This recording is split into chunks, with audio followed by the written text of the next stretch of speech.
All right, so we are going to annotate this recipe on the computer. All right, in some ways I'm gonna move a little bit faster. Hopefully this video itself won't be as long as the last one because we will already have the steps.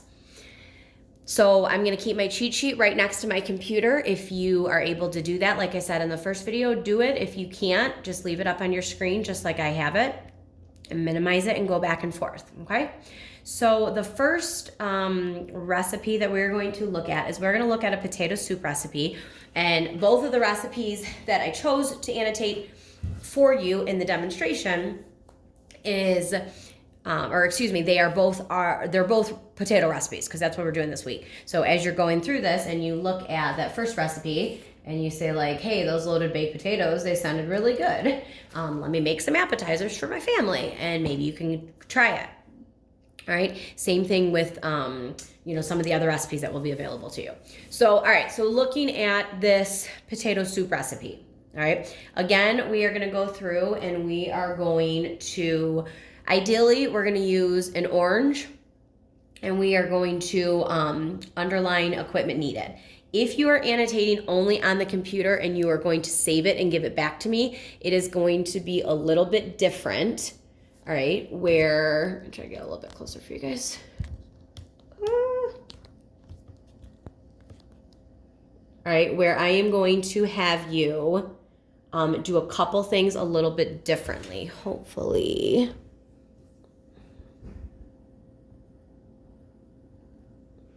All right, that should be a little bit better for you guys. All right, remember that many of you that have been with me all year, you know that I'm not super techie. So, all right, we're doing the best that we can here. Okay, so what we're gonna do with annotating on the screen is a little bit different. So when you're asked to underline equipment that's needed, we're just gonna underline it, okay? We are going to not worry about necessarily in the orange color, but like I said, we are just going to underline it. So we're gonna go through here. Again, it's got nothing to do with the ingredients. So we're gonna come down here to the directions and we are going to read every direction and look at what equipment is needed specifically that's said to us, and then also what equipment is inferred that we need. So in direction number 1, add 3 cups potatoes, broth, the carrot, onion, parsley, celery seed, salt, pepper into a large stock pot. So what type of equipment we need? Right, we need the large stock pot. So I'm going to underline that. And I'm just gonna come up here to the top and I'm going to actually just hit where it says to underline it right here. All right, in step number 2, cover and simmer potatoes until they're tender, about 20 minutes. Stir mixture from the bottom of the pot every 4 minutes. Once complete, mash the potatoes in the same pot.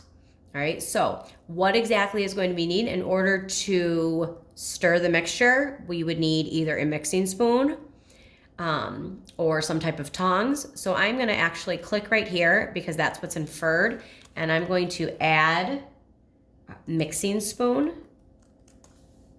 And then we are going to come right here and we are going to highlight it, or excuse me, we're going to underline it, underline, all right?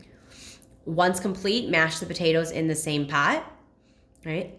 So again, we're going to infer that we need some type of vegetable masher. So we're gonna add that. And then really quickly, we are going to underline it.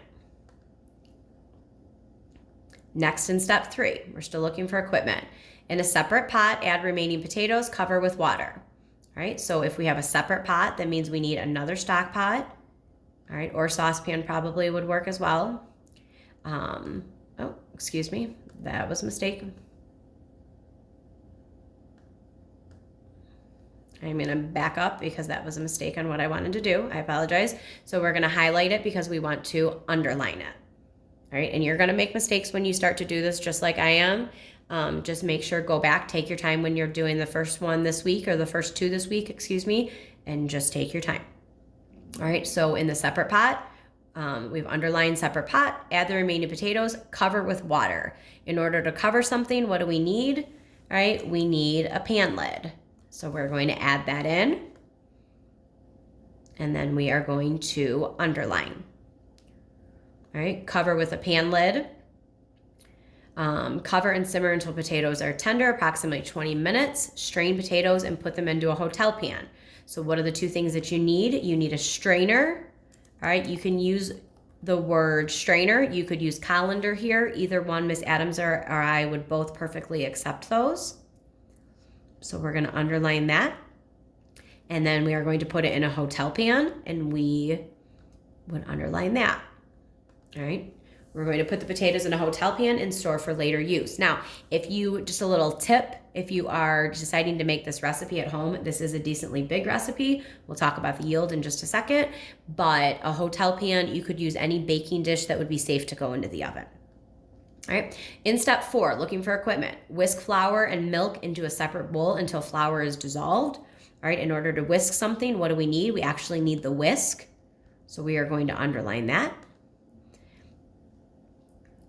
Add milk mixture to the soup. Bring to a boil, let boil for 2 minutes, stirring often. All right, now again, we have that mixing spoon up here. So we've already inferred that we're going to be using a mixing spoon, so you don't have to add it again. Down on the bottom, where it says to serve small or scoop small portions of cooked potatoes into the base of a bowl, later the bowl. Don't worry about how you would serve it, about annotating that, because that's always going to change. Like we have our square bowls in the Titan Terrace. When we eat in the classroom, we usually use the styrofoam disposable bowls. What you would use at your house might be very different. So don't worry about annotating serving suggestions, because they're really just suggestions. All right, so next we're going to look at, the next thing that we're going to look at is, again, we're going back to my preference. I go equipment and then down to yield and go back up. So we're going to look at the yield and we're going to highlight that in pink. So I'm going to scroll my screen up here and I'm going to find where it says the original yield. You can do this in one of two ways. The easiest to kind of color code is to highlight it, and we are going to completely highlight on the screen. You should see right here where it has the ABC and a color underneath it. If you drop down right here, it's going to say text highlighted color. All right, and that it's going to use as a highlighter. So drop down and it gives you any of these different color options. We are going to highlight it in pink, and essentially that is basically making our pink box around it. All right. The other way that you could do this, if you so choose, is that you could highlight it and use this border box or border drop down and do an outside border. You can kind of see that it's popped up on the screen behind it. I'm going to go ahead and say no border because I want to try to focus on that color coding for you guys. So my preference would be that you use to highlight and use the pink box behind it. All right, so the next thing that we're going to do, moving up on our annotated list, is we are then going to check mark the time, anything that has any time in there. All right, so we're going to go back down to the instructions or directions, and we're just going to read them one by one again, and we're going to put check marks in where they need to be. This is going to take a little bit of time in the first time that you annotate, if you annotate this way. But I think once you get the hang of it, you may prefer to annotate this way, especially if you don't have access to a printer. All right, so add 3 cups of potatoes, broth, carrot, onion, parsley, celery seed, salt, and pepper to a large stock pot. All right, there is nothing about time in that instruction. Cover and simmer until potatoes are tender, approximately 20 minutes. All right, so with the 20 minutes, now we want to add a check mark next to it. All right, so what we're going to do here is we are going to go up to the insert tab. Are you able to see it? Yes, you are now. All right, we are going to go up to the insert tab. All right, I like to just go to online shapes. Give it a second to load. It might take a few more than 1 second apparently right now.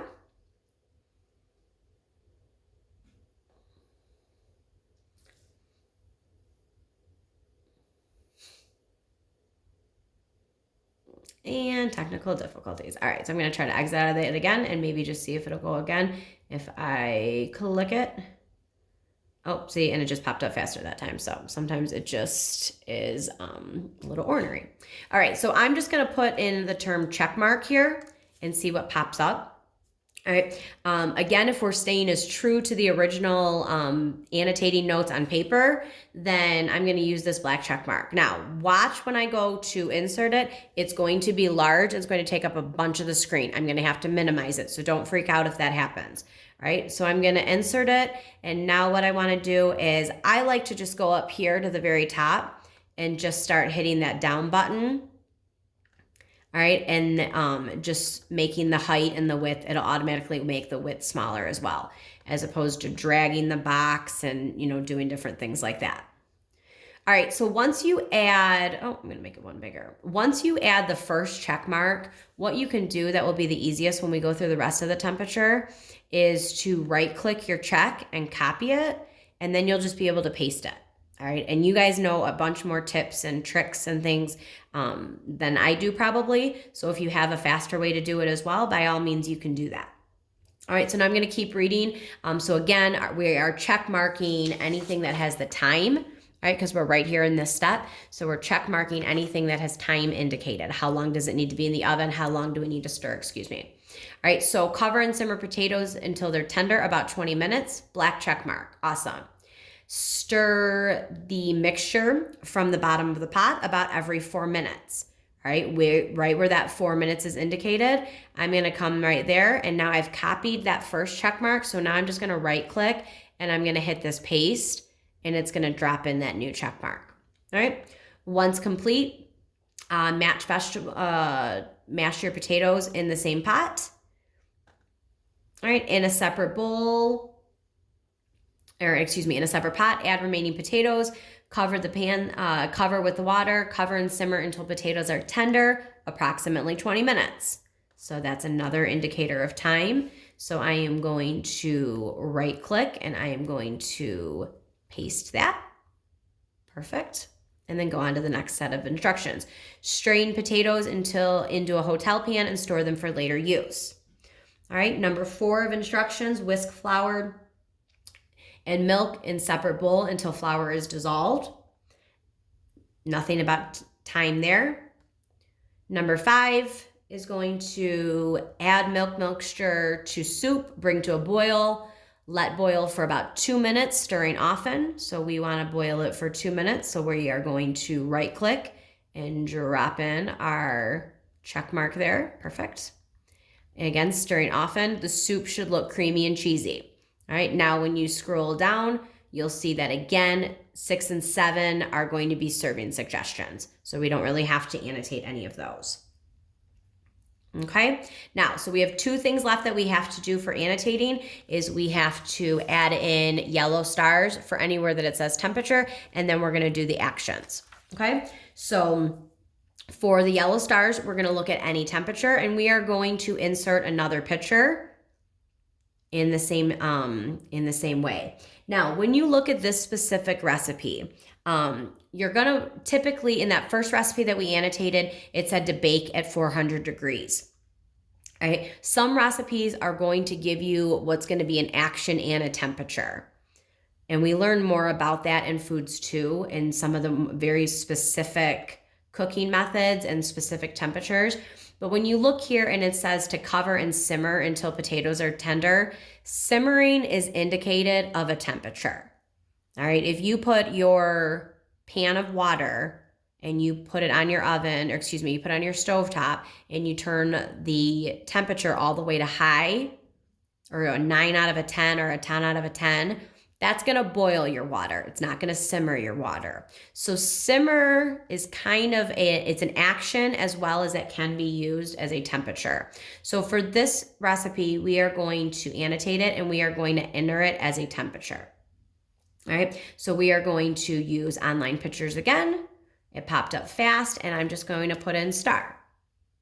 All right, and I'm gonna use this first one because it is first and yellow and bright and easy. All right, so again, that's big. Don't get overwhelmed if it pops up and throws off the layout of your page. Just come up here, right up here where you see my cursor moving around, go to where it says height and just start going the down arrow until it gets smaller and you can see it on the first page again. All right, so sometimes it's gonna throw off the layout. That's okay, just give it a minute. Oh, and sorry about that. My mom is texting me on Facebook. All right, so cover and simmer until your potatoes are tender. All right, stir mixture from the bottom of the pot every 4 minutes. Once complete, mash the potatoes in the same pot. In a separate pot, add the remaining potatoes, cover with water, cover and simmer. Again, perfect. I want to use that simmer, so I want to do the same thing I did with the check mark. Highlight the size. All right, hit copy. And then again, we're going to simmer, perfect. So I'm going to right click that. And I'm going to paste my yellow star for temperature. Cover and simmer until potatoes are tender. Strain potatoes and put into a hotel pan for later use. All right, when I look at step number 4, whisk flour and milk in a separate bowl until flour is dissolved. There's nothing about temperature there. Coming down to step 5, add milk mixture to the soup, bring it to a boil. Let boil for 2 minutes. All right, now again, the boil is going to be a temperature because in order to bring something to a boil, it's inferred that we are going to have to turn the temperature of the flame really, really hot. All right, so I am going to right click and I'm going to paste my star again because that's an inferred temperature. Let boil for 2 minutes, stirring often. All right, and again, down for 6 and 7. Don't worry about garnish and how to serve serving suggestions. All right, so lastly, and this is the one that's going to take a little bit longer, all right, because again, we have actions. We already did the first one by hand. So now we are going to circle action technique in blue. All right, if you are annotating the recipe on Microsoft Word, I will just have you highlight it and do the same thing that we did up here in pink, but we're going to do it in the light blue so you can see it, okay? So we're going to look at our instructions starting in direction number 1. Add 3 cups of potatoes. I'm just going to use the word add. All right, I am going, instead of highlighting the entire step, I'm just going to say add, and then we would look back at that and say, what ingredients do we need to add? So I'm going to use this light blue right here, you can see, as opposed to the darker blue. It just makes the font easier to see underneath it. So we're going to use the turquoise. All right, so add 3 cups of broth, carrots, all the other ingredients to the large stock pot. Perfect. All right, cover and simmer until potatoes are tender. In that sentence, we need to cover it and we need to simmer. All right, now simmer is going to be the temperature as well as it's going to be an action in this until potatoes are tender. All right, stir with a mixing spoon, stir the mixture from the bottom of the pot every 4 minutes. All right, so stirring the mixture is going to be our action. So you can just add it right like that. From the bottom of the pot every 4 minutes. Once complete, mash the potatoes in the same pot. So what are we going to do? We are going to mash them. All right, number 3, in a separate pot, add remaining potatoes, cover using the pan lid. All right, so we are going to add the remaining potatoes. So I'm just going to highlight where it says add. All right, and then it says to cover with water, cover, simmer until potatoes are tender. All right, what do we need to do? Cover with water. Cover and simmer until the potatoes are tender. It's going to take approximately 20 minutes. Next sentence, strain the potatoes and put into a hotel pan. All right, so we are going to say strain the potatoes, action, put into a hotel pan, action, in order for us to store it later. All right, step number 4. Whisk flour and milk in separate bowl until flour is dissolved.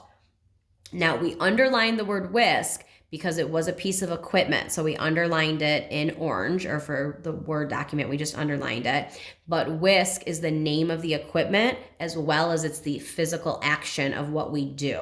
So we are going to also say that we have to whisk the flour, and we are going to add that. All right. So then we're moving on to the last step right here. Add mixture to the soup. First sentence, add. What's the action? Bring to boil. Action. Let boil for 2 minutes, stirring often. All right. Up to you if you would list stirring often when we're annotating something. Let boil for 2 minutes, stirring often. It's just basically, it's an add-on to this set of instructions that's right here. Okay, as we bring it to a boil, when we say let it boil for 2 minutes, it's going to be something that we just kind of let continue. So if you were to highlight and circle the action of stirring often, great. You also wouldn't be marked down though if you didn't, because I kind of would look at all of this as one step. All right. Really quickly, I'm going to go to print view just so you can kind of see what it would look like. I'm going to zoom in a little bit for you here once we annotate the whole recipe when you do it on the computer. Okay, so it's completely up to you. Like I said, if you want to annotate directly, if you have access to print something and then annotate directly onto the paper, that is what we would be doing if we were in class. Or you can annotate on the computer, and it might take a little bit more time, but once you do it a few times, then I have no doubt that you guys are going to be more, like I said, more tech savvy than I am, and you'll be able to look at your tricks and, look at all those different things. Okay. All right. So again, annotate your recipe. Underline in orange the equipment, circle the action of the technique words, meaning what is the verb that we're using, what's the action we're doing. Starring either the Celsius or the Fahrenheit, star the temperature. Put a check mark next to anything that's insinuating the time. How long do you need to do something? How long do you need to cook something? And then the very last thing is to draw a box around the yield in pink and marking exactly how much the recipe makes.